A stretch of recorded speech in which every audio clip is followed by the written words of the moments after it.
Halo, selamat datang di channel Pendongeng Handal. Oke, sebelum saya membawakan ceritanya, alangkah baiknya teman-teman tekan tombol subscribe, like, sebagai absensi hadir, dan apabila berkenan teman-teman bisa dibantu share, supaya channel ini bisa berkembang dan saya menjadi lebih semangat membuat konten cerita seramnya. Dan buat teman-teman yang sudah tekan tombol subscribe dan like, saya ucapkan banyak terima kasih. Oke, langsung saja ke ceritanya. Kisah ini bermula ketika seorang remaja melapor kepada petugas bahwa beberapa hari terakhir dia kerap diganggu oleh arwah atau hantu wanita yang diikat kabel listrik serta disiksa sampai meninggal. Mulanya, para polisi itu tidak mempercayai cerita remaja itu. Namun, ketika gadis itu menceritakan lebih detail soal hantu wanita itu, para polisi itu pun bergidik ngeri. Gadis itu pun mengajak para petugas ke sebuah flat di distrik Kowloon yang kumuh di Hong Kong. Di sana, para petugas menemukan bahwa apa yang dialami gadis itu ternyata sebuah mimpi buruk yang nyata. Di dalam flat itu, para petugas menemukan boneka Hello Kitty yang sangat besar, berisi tengkorak kepala seorang wanita yang telah dipenggal. Kasus itu kemudian dikenal sebagai pembunuhan Hello Kitty, dan seluruh masyarakat Hong Kong mengingatnya sebagai satu kejahatan paling brutal dalam kasus kriminal di negeri itu. Korban mutilasi telah menderita sepanjang hidupnya. Tengkorak wanita yang ada di dalam boneka Hello Kitty itu teridentifikasi bernama Fan Men-ye. Tragedi pembunuhannya sangat keji, namun rupanya Men-ye sudah mengalami kepahitan hidup sepanjang hayatnya. Dia telah ditelantarkan oleh keluarganya sedari kecil. Ketika remaja, dia menjadi pecandu narkoba dan terpaksa terjun ke prostitusi untuk membayar kebiasaan hidupnya itu. Ketika berusia 23 tahun, Men-ye bekerja sebagai pemilik sebuah klub malam sementara kebiasaannya menjadi pecandu masih terus berjalan. Pada tahun 1997, Men-ye bertemu Chan Men-lok, seorang sosialita kaya berusia 34 tahun.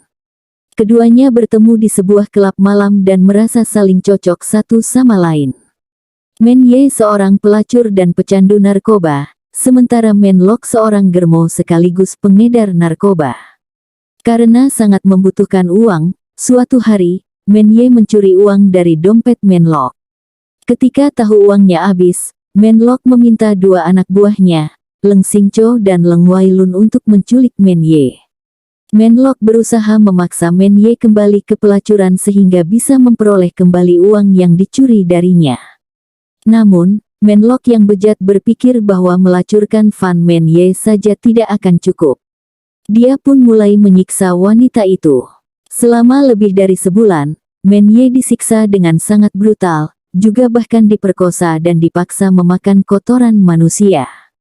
Setelah sebulan penuh penyiksaan, Fan Men-ye akhirnya tewas pada suatu malam.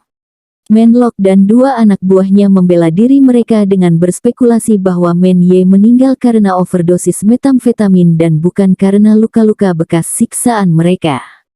Karena takut ketahuan polisi, mereka memindahkan tubuh Men-ye ke sebuah bak mandi apartemen dan memutilasi tubuh wanita malang itu dengan gergaji.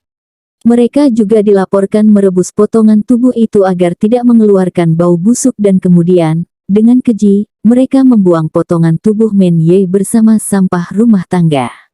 Adapun bagian kepala Men-ye, mereka memasukkannya ke dalam sebuah boneka putri duyung Hello Kitty yang besar. Mereka juga dilaporkan menyimpan beberapa organ Men-ye ke dalam kantong plastik. Walau tragedi penyiksaan dan mutilasi terhadap Fan Men-ye sangat mengerikan, rupanya, kisah tentang gadis 14 tahun yang melaporkan soal pembunuhan ke polisi dengan mengaku dihantui Men-ye lebih mengerikan lagi. Gadis itu dikenal dengan nama Ah Fong, kemungkinan nama samaran yang diberikan kepadanya dari pengadilan Hong Kong. Gadis yang mengaku dihantui Fan Men-ye rupanya adalah kekasih dari Chan Men-lok, pembunuh Fan Men-ye. Dia tidak hanya melaporkan kepada petugas polisi bahwa ada pembunuhan terhadap seorang wanita, namun dia juga mengaku terlibat dalam pembunuhan itu. Ceritanya, ketika Ah Fong mengunjungi apartemen Men-lok, dia melihat Men-lok menendang kepala Men-ye 50 kali. Ah Fong mengaku bergabung. Dalam aksi itu, dia mengaku memukul kepala Men Ye. Meskipun tindakan penyiksaan yang dilakukan Ah Fong tidak dirilis, gadis itu mengaku merasa bersenang-senang ketika menyiksa Men Ye. Kemungkinan karena Ah Fong telah mengaku dan usianya juga masih muda, sebuah pembelaan menyatakan bahwa Ah Fong pada akhirnya melawan Chan Men Lok dan dua anak buah pria itu. Dalam upaya agar bebas dari teror hantu Fan Men Ye, Ah Fong mengeklaim bahwa dia pada akhirnya menjelaskan detail bagaimana tiga pria bejat itu menyiksa Fan Men Ye. Kisah itu sempat membuat banyak orang ragu, apa benar mutilasi separah itu dan bahkan dimasukkan ke dalam boneka Hello Kitty. Apa benar tiga pria itu melakukan hal tersebut? Temuan polisi di apartemen tempat Men Ye disiksa kemudian menunjukkan kebenaran tragedi itu.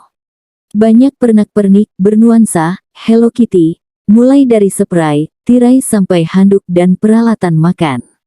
Semuanya bergambar Hello Kitty. Ketiga pria pembunuh Fan Men Ye itu akhirnya didakwa atas penyiksaan dan mutilasi karena dianggap tidak bermaksud membunuh namun menyebabkan tewasnya korban karena penyiksaan yang mereka lakukan. Tiga pria itu dijatuhi hukuman penjara seumur hidup dengan kemungkinan pembebasan bersyarat dalam 20 tahun. Sekian dulu ceritanya yang saya dongengkan. Semoga kalian suka dan terima kasih bagi yang telah mensubscribe channel ini. Sampai bertemu di kisah pendongeng handal selanjutnya. Semoga kalian sehat selalu dan lancar rezekinya. Salam merinding.